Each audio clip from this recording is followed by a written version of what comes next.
Hi ಎಲ್ಲರಿಗೂ ಬೆಳಗಿನ ಶುಭೋದಯ. ನಾನು ನಿಮ್ಮ ಶಿಷ್ಯಮ್ಮಂಗೆ ಮಾತಾಡ್ತಿರೋದು. ಇವತ್ತು ಬೆಳಗ್ಗೆನೇ ಬೇಗ ಎದ್ದು ಮಕ್ಕಳಿಗೆ ಟಿಫನ್ನು ಊಟ ಎಲ್ಲ ರೆಡಿ ಮಾಡಿ ಬಾಕ್ಸ್ಗೆಲ್ಲ ಹಾಕ್ಬಿಟ್ಟು ಮಕ್ಕಳು ಸ್ಕೂಲಿಗೆ ಕಳಿಸ್ಬಿಟ್ಟು ಬಂದು ನಾನು ಮನೇಲಿ ನನ್ನ ಕೆಲಸಗಳನ್ನೆಲ್ಲವ ಮಾಡ್ಕೊಳ್ಳೋಣ ಅಂತ ರೆಡಿ ಮಾಡ್ಕೊತಾ ಇದ್ದೆ. ಅಷ್ಟರೊಳಗಡೆ ಸ್ಕೂಲಿಂದ ಫೋನ್ ಬಂತು, ನಿನ್ನ ಮಗಳಿಗೆ ಹುಷಾರಿಲ್ಲ, ಬಂದು ಕರ್ಕೊಂಡೋಗಿ ಅಂತ ಹೇಳ್ಬಿಟ್ಟು. ಆಲ್ಮೋಸ್ಟ್ ಬೆಳಗಿನ ಸ್ವಲ್ಪ ಯಾಕೆ ಡಲ್ಲಾಗಿದ್ಲು. ಆದರೂ ಹೋಗಬೇಡ ಕಣೆ ಅಂದರೆ ನಾನು ಹೋಗ್ತೀನಮ್ಮ ಅಂತ ಹೊರಟ್ಲು. ಸೊ ಇಲ್ಲಿ ಒಳಗೆ ಇದ್ದು ಅವಳಿಗೂ ಬೋರ್ ಇರುತ್ತೆ ಬಿಡು, ಶನಿವಾರ ಭಾನುವಾರ ರಜೆ ಇತ್ತು, ಹಂಗಾಗಿ ಅವಳಿಗೂ ಬೋರ್ ಆಗಿರುತ್ತೆ ಅಂತ ಹೇಳ್ಬಿಟ್ಟು ಕಳಿಸ್ಕೊಟ್ಟೆ. ಸೊ ಹಂಗೆ ಅವಳಿಗೆ ಫೀವರ್ ಇದೆ ಅಂತ ಹೇಳಿದ್ರು ಅವ್ರು ಮಿಸ್ಸು. ಹಂಗಾಗಿ ಹೋಗ್ತಾನೆ ನಾನು ಸಿರಪ್ಸ್ ಎಲ್ಲ ಒಂದು ಮೆಡಿಕಲ್ಗೆ ಹೋಗ್ಬಿಟ್ಟು ಸಿರಪ್ ಎಲ್ಲ ತೊಗೊಂಡು ಹೋದೆ. ಎಲ್ಲ ಮಕ್ಕಳಿಗೂ ಲಂಚ್ ಅವರ್ಸಿದು ಎಲ್ಲ ಊಟ ಮಾಡ್ತಾಯಿದ್ರು. ನನ್ನ ಮಗಳು ಮಾತ್ರ ಬ್ಯಾಗ್ ಮೇಲೆ ಹಂಗೆ ಮಲ್ಕೊಂಡ್ಬಿಟ್ಟಿದ್ಲು. ನೋಡಿ ತುಂಬ ಬೇಜಾರಾಯಿತು. ಸೊ ಕರ್ಕೊಂಡು ಅಲ್ಲಿಂದ ರಿಟರ್ನ್ ಹೊರಟೆ ನಾನು. ಅಲ್ಲೇ ಸ್ವಲ್ಪ ಸಿರಪ್ ಹಾಕ್ತೆ ಬೇಗನೆ. ಮನೆಗೆ ಹೋಗ್ತಿ ಸ್ವಲ್ಪ ಮೈ ಥರ ತಣ್ಣಗಾಗಲಿ ಅಂತೇಳ್ಬಿಟ್ಟು, ಸ್ವಲ್ಪ ಫೀವರ್ ಇತ್ತು. ಅವಳು ಈ ಥರ ಇದ್ದಿದ್ದು ಮಗಳೇ ಅಲ್ಲ, ಯಾವಾಗಲೂ ತುಂಬ ಖುಷಿಯಾಗಿ ಆಕ್ಟಿವ್ ಆಗಿರ್ತಾಳೆ ಯಾವಾಗ್ಲೂ. ಹಂಗಾಗಿ ಅವಳು ಇಷ್ಟು ಡಲ್ಲಾಗಿರೋದು ನಂಗೆ ನೋಡೋಕ್ಕೆ ಆಗೋಲ್ಲ. ಹಂಗೆ ಮನೆಗೆ ಹೋಗ್ತಾ ನನಗೆ ಸ್ವಲ್ಪ ತರಕಾರಿ ಬೇಕಾಗಿತ್ತು. ರೋಡಲ್ಲಿ ಹಾಗೆ ಹೋಗುವಾಗ ತರಕಾರಿ ಸ್ವಲ್ಪ ನಮ್ಮ ಏನೇನು ತರಕಾರಿ ಬೇಕು, ಸ್ವಲ್ಪ ಸಂಜೆಗೆ ಅಡುಗೆ ಮಾಡೋಕ್ಕೆ ತರಕಾರಿ ಇರಲಿಲ್ಲಲ್ಲ, ತರಕಾರಿ ಎಲ್ಲ ತೊಗೊಂಡು ಬಂದ್ಬಿಟ್ಟು ಮನೆಗೆ ಅವಳಿಗೆ ಡ್ರೆಸ್ ಎಲ್ಲ ಚೇಂಜ್ ಮಾಡಿಸಿ ಅವಳಿಗೆ ಊಟ ಎಲ್ಲ ಮಾಡಿಸ್ಬಿಟ್ಟು ಸಿರಪ್ಸ್ ಹಾಕ್ಬಿಟ್ಟು ಅಂತೇಳ್ಬಿಟ್ಟು ಮಲಗ್ಸಕ್ಕೆ ಇದು ಮಾಡಿದ್ರೆ ಏನಂದ್ರೆ ಆಟ ಮಾಡ್ಕೊಂಡು ಮಲಗ್ತಾ ಇರಲಿಲ್ಲ, ತುಂಬ ಆಟ ಮಾಡ್ತಾಯಿದ್ಲು.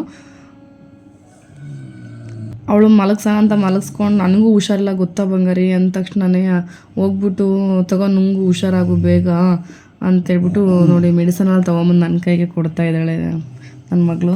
ನಿಜ ತುಂಬ ಖುಷಿ ಆಯಿತು. ಯಾಕೆಂದರೆ ಅವಳು ಮೈಂಡ್ ಅಷ್ಟು ಬೇಗ ಟ್ಯಾಬ್ಲೆಟ್ಸ್ ತಂದು ನುಂಗಿಸ್ಬೇಕು ನಮ್ಮ ಮಮ್ಮಿಗೆ ಅಂತ ಮೈಂಡಿಗೆ ಬಂತಲ್ಲ. ಸೊ ಅದಕ್ಕೆ ತುಂಬ ಖುಷಿ ಆಯಿತು. ಅವಳಿಗೂ ಆಟಾಡಿಸ್ತಾ ಹಂಗೆ ಮಲಗಿಸಿ ಇನ್ನೊಂದು ಸ್ವಲ್ಪ ನನ್ನ ಕೆಲಸಗಳೆಲ್ಲ ಇತ್ತು ಅಂತೇಳ್ಬಿಟ್ಟು ಕೆಲಸಗಳು ಮಾಡ್ಕೊತಾ ಇದ್ದೆ.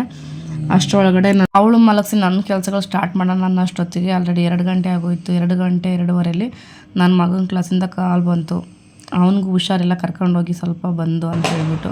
ನನಗೆ ಭಲೇ ಬೇಜಾರಾಗೋಯ್ತು. ಇವತ್ತು ನನ್ನ ಟೈಮೇ ಸರಿ ಇಲ್ಲ. ಬೆಳಗ್ಗಿಂದ ಎಲ್ಲರೂ, ನನಗೂ ಹುಷಾರಿಲ್ಲ ಸ್ವಲ್ಪ ಲೈಟಾಗೆ, ನನ್ನ ಮಕ್ಕಳಿಗೂ ಹಂಗೆ ಆಯಿತು. ನನ್ನ ಹಸ್ಬೆಂಡು ಯಾಕೋ ಗಂಟ್ಲು ನೋವು ಅಂತಾಯಿದ್ರು, ಆದರೂ ಡ್ಯೂಟಿಗೆ ಹೋಗಿದ್ರು ಅವರು. ನನ್ನ ಮಗನ ಫ್ರೆಂಡ್ ಬಂದುಬಿಟ್ಟು ಬ್ಯಾಗೆಲ್ಲ ಕೆಳಗಡೆ ಕೊಟ್ಬಿಟ್ಟು ಅದನ್ನು ಡೈರಿಗೆ ಸೈನೆಲ್ಲ ಮಾಡಿಸ್ಕೊಟ್ಬಿಟ್ಟು ತೊಗೊಂಬಂದು ಕೊಟ್ಬಿಟ್ಟು ಅವ್ನ ಮೇಲ್ಗಡೆ ಹೋದ ಅವ್ರ ಫ್ರೆಂಡು. ಮಕ್ಳನ್ನ ಕರ್ಕೊಂಬರ್ಬೇಕಂದ್ರೆ ಕೆಲವೊಂದು ರೂಲ್ಸ್ ಇರುತ್ತೆ ಅಲ್ಲಿ ಕೂಡ. ಒಂದು ಬುಕ್ಕಲ್ಲಿ ಯಾರು ಕರ್ಕೊಂಡು ಹೋಗ್ತಿದ್ದಾರೆ, ಎಷ್ಟು ಗಂಟೆಗೆ ಕರ್ಕೊಂಡು ಹೋಗ್ತಿದ್ದಾರೆ ಅಂತೇಳ್ಬಿಟ್ಟು ಎಲ್ಲ ಬರೆದ್ಬಿಟ್ಟು ಸೈನೆಲ್ಲ ಮಾಡಿಬಿಟ್ಟು ಬರಬೇಕು. ಸೊ ಕರ್ಕೊಂಬಂದು ನನ್ನ ಕೆಲ್ಸಗಳೆಲ್ಲ ಸ್ವಲ್ಪ ಮುಗಿಸ್ಕೊಂಡು ಬೇಗನೆ ಅಷ್ಟು ಸಂಜೆನೇ ಆಗೋಯಿತು. ನನ್ನ ಮಕ್ಕಳೆಲ್ಲ ಅಷ್ಟೊತ್ತಿಗೆ ಎದ್ರು ಮಲಗಿದ್ದವ್ರು ಇಬ್ಬರೂ. ನಾನು ಸಂಜೆಗೆ ತರಕಾರಿ ಸಾಂಬಾರು ಮಾಡಿ ಮುದ್ದೆ ಮಾಡೋಣ ಅಂತ ಪ್ಲ್ಯಾನ್ ಮಾಡಿಕೊಂಡೆ. ಸಂಜೆ 8 ಗಂಟೆ ಆಯಿತು ನನ್ನ ಹಸ್ಬೆಂಡ್ ಬರೋಷ್ಟೊತ್ತಿಗೆ. ಅವ್ರು ಬಂದ ತಕ್ಷಣ ತಲೆನೋವು ಅಂತಾಯಿದ್ರು. ಹಾಗಾಗಿ ನಾನು ಸ್ವಲ್ಪ ಸಾಂಬಾರಿಗೆಲ್ಲ ಹಾಕ್ಬಿಟ್ಟು ಅವ್ರಿಗೂ ಕಾಫಿ ಮಾಡಿಕೊಟ್ಟೆ. ಮೈಂಡ್ ಸ್ವಲ್ಪ ರಿಲೀಫ್ ಆಗುತ್ತೆ ಅಂತೇಳ್ಬಿಟ್ಟು ಕಾಫಿ ಮಾಡಿಕೊಟ್ಬಿಟ್ಟು.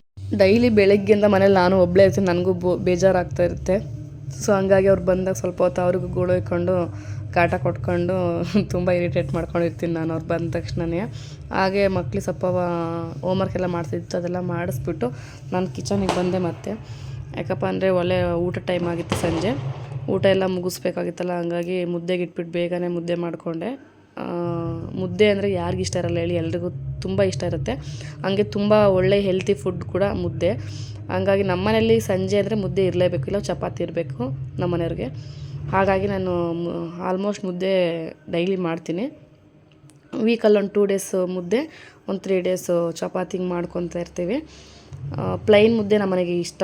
ಬೇರೆ ಅಕ್ಕಿ ಇಲ್ಲಾಂದರೆ ರೈಸ್ ಎಲ್ಲ ಹಾಕಿ ಕೆಲವ್ರು ಮುದ್ದೆ ಮಾಡ್ತಾರೆ, ಅದೆಲ್ಲ ನಮಗೆಲ್ಲ ಇಷ್ಟ ಆಗೋಲ್ಲ. ಮತ್ತು ಒಂದು ಕೂಡ ಗಂಟೇನು ಬರದೇ ಥರ ನಮಗೆ ಮುದ್ದೆ ಮಾಡೋದು ಆವಾಗಿಂದ ಅಭ್ಯಾಸ ಆಗಿದೆ. ಹಾಗಾಗಿ ಪ್ಲೈನ್ ಮುದ್ದೆನೇ ಮಾಡ್ತೀವಿ. ಕೆಲವರು ಪ್ಲೈನ್ ಮುದ್ದೆ ಮಾಡೋಕ್ಕೆ ಬರಲ್ಲ ಅಂತೇಳ್ಬಿಟ್ಟು ಇದನ್ನು ಹಾಕ್ಕೊತಾರೆ, ಅಕ್ಕಿ ನುಚ್ಚು ರೈಸ್ ಎಲ್ಲ ಹಾಕ್ಕೊಂಡು ಮುದ್ದೆ ಮಾಡ್ಕೊತಾರೆ. ಸೊ ನಮ್ಮ ಮನೆಯವರಿಗೆಲ್ಲ ತುಂಬ ಹಶ್ವಾಗಿತ್ತು ಅಂತೇಳ್ಬಿಟ್ಟು ಅವ್ರಿಗೆ ಊಟಕ್ಕೆ ಹಾಕ್ಕೊಟ್ಟೆ. ಇವತ್ತಿನ ನನ್ನ ದಿನಚರಿ ಹೀಗಿತ್ತು. ಯಾರಿಗೆಲ್ಲ ಇಷ್ಟ ಆಯಿತು ದಯವಿಟ್ಟು ಸಬ್ಸ್ಕ್ರೈಬ್ ಆಗೋದು ಮರಿಬೇಡಿ, ಸಬ್ಸ್ಕ್ರೈಬ್ ಆಗಿ ಅಂತ ಕೇಳ್ಕೊತ ಹೆಚ್ಚಿನ ವೀಡಿಯೋಗಳಿಗಾಗಿ ಕಾಯ್ತಾ ಇರಿ. Bye good night.